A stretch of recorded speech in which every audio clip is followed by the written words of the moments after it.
Welcome to our academy job news and educational. আজকের এই ভিডিওতে দুটি গুরুত্বপূর্ণ বিষয় নিয়ে আলোচনা করব। একটা হচ্ছে যারা 2023-এ টেট দিয়েছো এবং যারা ভাবছো পাস করব তোমাদের জন্য, আর একটা হচ্ছে 2022-এ যারা টেট পাস করে আছে তাদের জন্য। এই ভিডিওটা খুবই গুরুত্বপূর্ণ, শেষ পর্যন্ত দেখবে। যারা নতুন আছো চ্যানেলটাকে সাবস্ক্রাইব করে না থাকলে সাবস্ক্রাইব করে আমাদের সঙ্গে যুক্ত হয়ে যাও এবং সর্বপ্রথম অথেন্টিক আপডেট পাওয়ার জন্য অবশ্যই টেলিগ্রামে যুক্ত হয়ে যাবে। টেলিগ্রামের লিঙ্ক এই ভিডিও ডেসক্রিপশন বক্সে দেওয়া রয়েছে। 2023-এর অ্যান্সার কি কিন্তু প্রকাশিত হতে চলেছে আগামী সপ্তাহে। এটা একদমই সঠিক অথেন্টিক খবর, কোনো অসুবিধা নেই এটাতে। এবং অনেকেই বলতে পারো যে না, সামনে তো ভোট আসছে, তাহলে কীভাবে অ্যান্সার কি প্রকাশিত হবে।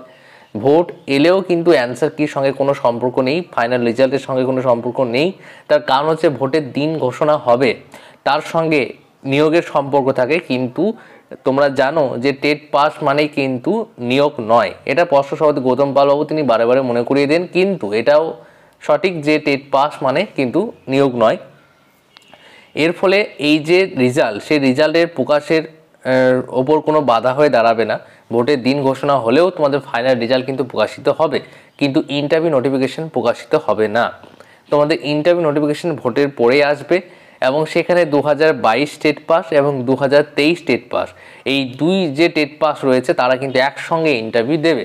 এবার 2022-এ যারা টেট পাস করেছে তারা কিন্তু চিন্তিত হয়ে পড়েছে যে 2023-রা যদি আমাদের সঙ্গে ইন্টারভিউ দেয় তাহলে তো অনেকটা সংখ্যা বেড়ে যাবে। কিন্তু আমি আগেও বলেছি, নতুন টেট পাস সংখ্যা কিন্তু খুব একটা বাড়বে না, ম্যাক্সিমাম 4000-এর মতো হবে।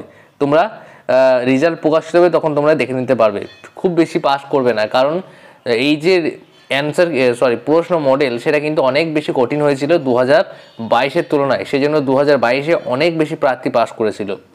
2023-এর মতো যদি কোয়েশ্চেন হতো তাহলে 2022-এ এত ছাত্রছাত্রী পাস করতো না, ঠিক আছে।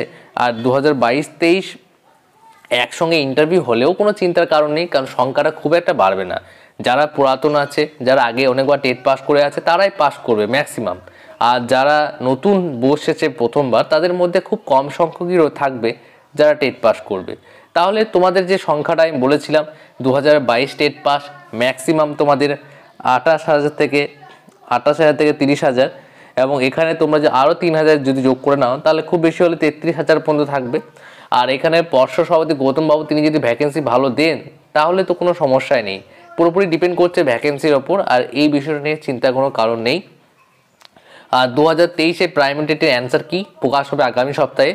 তারপর অ্যান্সার কি চ্যালেঞ্জ করার জন্য 7 দিন সময় দেবে। তারপর সেই চ্যালেঞ্জ যদি পর্ষদের কাছে সঠিক মনে হয় তবে সেই সাপেক্ষে ফাইনাল অ্যান্সার কি প্রকাশ করা হবে। তার কয়েকদিনের মধ্যে আবার 2023-এর রেজাল্ট কিন্তু প্রকাশিত হবে। এইসব করতে করতে তোমাদের সময় মোটামুটি 1 মাসের মতো লাগবে। লোকসভা ভোটের ডেট ঘোষণা হয়েও যাবে, কিন্তু রেজাল্ট কিন্তু প্রকাশিত হয়ে যাবে।